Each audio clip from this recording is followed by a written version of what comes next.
असतं का तुला? चहाच पित असतो की रे? अहो तसं नाही हो व्यंकटेश काका, कधी कधी दिसतं तसं नसतं ना हो, म्हणून मी विचारलं. हे दिसतं तसंच असतं. चहाच पित असतो बघ मी. व्यंकटेश काका, हे काय विचारू काय हो? काय रे? काल आपल्या घरी ओवीचे बाबा आले असतात काय? ओवी? कुठल्या ओवी बद्दल बोलतो तू? अहो व्यंकटेश काका, ओवी ते बेळगावात आपल्या घरी आली असते बघा, ती माझी फ्रेंड असते की हो. तिच्या बाबाचं नाव सारंग असतं. माझे सुपर हिरो तेच आले होते ना काल आपल्या घरी. अभिरा, लहान मुलांनी अशा चौकशा करायच्या नसतात म्हणतो मी. आपला अभ्यासात लक्ष द्यायचं. काका तुम्ही उत्तर देत नसता म्हणजे ते इथे आले असतात बघा. मी काल तुम्हाला त्यांच्याबद्दल बोलताना ऐकलं असतं म्हणतो मी. अभिरा, या मोठ्या माणसांच्या महत्वाच्या गोष्टी असतात बघ. तू अजून लहान असतो बघ. तू याच्यात लक्ष घालू नको बरं. जा बरं. मी आज जात नसतो म्हणतो मी. व्यंकटेश काका मला सांगा, जर मोठी माणसं लहान मुलांसारखं खोटं बोलायला लागली, मग लहान मुलांनी मोठ्यांसारखं शहाण्यासारखं वागायला नको का? अभिरा, तू अजून तेवढा मोठा झालेला नसतो. उगाच उलट उत्तर देऊ नको म्हणतो मी. गप्प बस. मी गप्पा बसणार नसतो, कारण की मला सगळं कळलेलं असतं. काय कळलं असतं रे तुला? तुमचं आणि आईचं लग्न झालंय हे आईने ओवीच्या बाबांना खोटं सांगितलं असतं, हो ना? असं काय नसतं रे अभिरा. आता तुम्ही खोटं बोलत असता काका, कारण की मी एक ना एक शब्द ऐकलाय. तुमचं आणि आईचं लग्न झालंय हे आईने ओवीच्या बाबांना खोटं सांगितलंय, हो ना? मग तरी आई त्यांच्याशी का खोटं बोलली असते हेच तर समजत नसतं मला म्हणतो मी. अबीर, कोणी सांगितलं तुला हे? कोणी नसतं सांगितलं बघा आई. बाबा, बाबा, काय झालं? का ओरडतेस? बाबा, सारंग इथे आले होते आणि आमच्यात जे काही बोलणं झालं ते तुम्ही अबीरला सांगितलं. काय वेडी बेडीस का? मी का सांगेन त्याला? मी त्याला झोपवलं होतं आणि मी तुला वचन दिले ना मी काही सांगणार नाही म्हणून. मग मी कसं सांगेन? बाबा, मग त्याला कसं कळलं? तो झोपला होता ना. अगं, मला खरंच नाही माहित.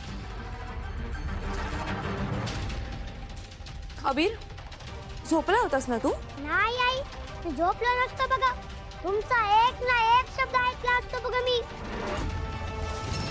आई, यात आजोबांची काही चुकी नसते. तू उगीच आजोबांना ओरडू नकोस.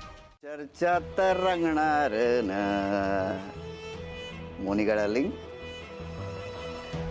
या मेंदळेंच्या घरात आता एक मोठी चर्चा रंगणार आहे. म्हणजे आता कसलं चर्चासत्र भरवणार आहात सर? सर मला चार चौघात तुला मला वेडसर म्हणता येत नाही म्हणून सर. असो, तू म्हणतेस ना मोनिका की मी हातावर हात ठेवून असा बसल्या. घ्या पुन्हा गरज पडलेला असतो. माझ्यात काही दम नाही म्हणूनच मी ठरवलं की आता कृतीत यायचं. नका ताण देऊ. कृतीत येणे म्हणजे काहीतरी करणे.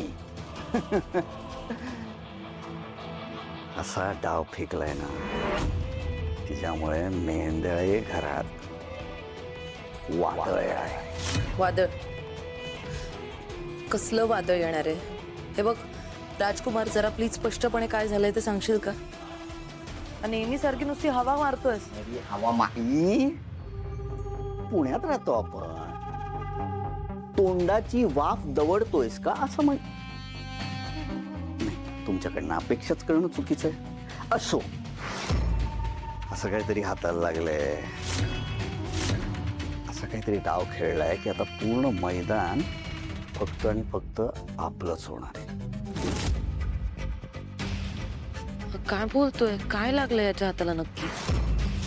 सावली जिवंत आहे हे तर याला कळलं नसेल ना?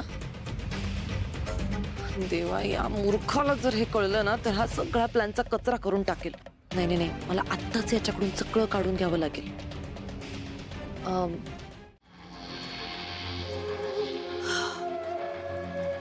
नशीब मला फॉर अ मोमेंट मगाशी वाटलं की या बिंडोक राजकुमारला सावली जिवंत असल्याचं सिक्रेट कळलं की काय.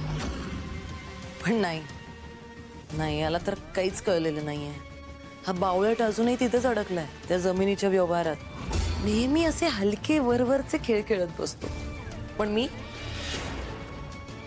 राजकुमार, मी तुझी बायको, जिला तू सतत खाली पाडत असतोस, तिने एक मोठा खेळ मांडून ठेवलाय. आणि माझा खेळ खरंच खूप रंगणार आहे. कारण त्या खेळातला हुकमाचा एक्का फक्त माझ्याकडे आहे.